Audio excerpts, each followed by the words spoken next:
The violent crackdown has begun. Over the weekend in western Iran, protesters tried to storm a police station in the town of Malekshai. 4 of them were killed, and according to state-affiliated media, 1 member of the security forces. 30 people were injured. Then on Sunday, Revolutionary Guards and police stormed a hospital nearby which had demonstrators inside. According to human rights groups, at least 29 people have been killed since the protests began 10 days ago. And over 1,000 demonstrators have been arrested. The Grand Bazaar, Tehran, again one of the flashpoints today. News that the Iranian rial had reached a record low against the US dollar brought shop owners back out onto the streets. And in response, tear gas. Remember, this all started with electronics vendors shutting up shop in protest, a combination of the 12-day war with Israel last year, US sanctions and economic mismanagement has sent the value of the currency here into freefall. On a condition of anonymity, we've been speaking to small business owners and others in Tehran. My company shrank and eventually I had to shut it down. My income dropped, my debts increased. Everything is so much more expensive. The anger of protesters today is justified because people cannot even afford to buy bread.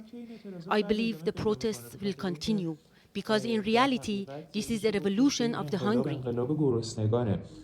This woman is a mother of 2. She hasn't taken to the streets of Tehran yet. When life and death no longer make a difference to us, why should we be afraid? We have seen nothing from this regime except hunger, inflation, and misery. At first, the regime said it would listen to voices like these, threw money at the problem, a small temporary living allowance introduced yesterday. But at the same time made it clear their patience was running out with the protests. And this is what that looked like in the city of Shahrakord today. This may have started as a retail revolt, but now it's about much more. That said, the numbers on the streets are not at the same level as they were during the giant demonstrations in Iran 4 years ago. Also, Iranian opposition is still in exile, in prison, or ineffective. The reasons these protests may be different, though, Iran's sphere of influence is degraded, and Trump has said that the US was, quote, locked and loaded if protesters were killed.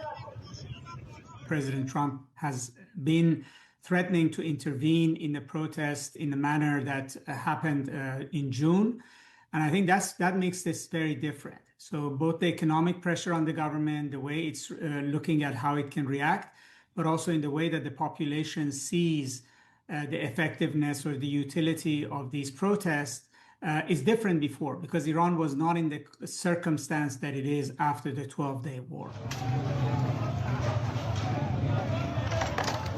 Violence erupted on the streets of Malekshai today. It came off the back of the funerals of some of those killed there at the weekend. But during the ceremony itself, the sound of mourning was replaced by this. Although towns like this have been economically neglected for years, it's still not the type of place you'd expect to hear so many chanting that. Something is shifting.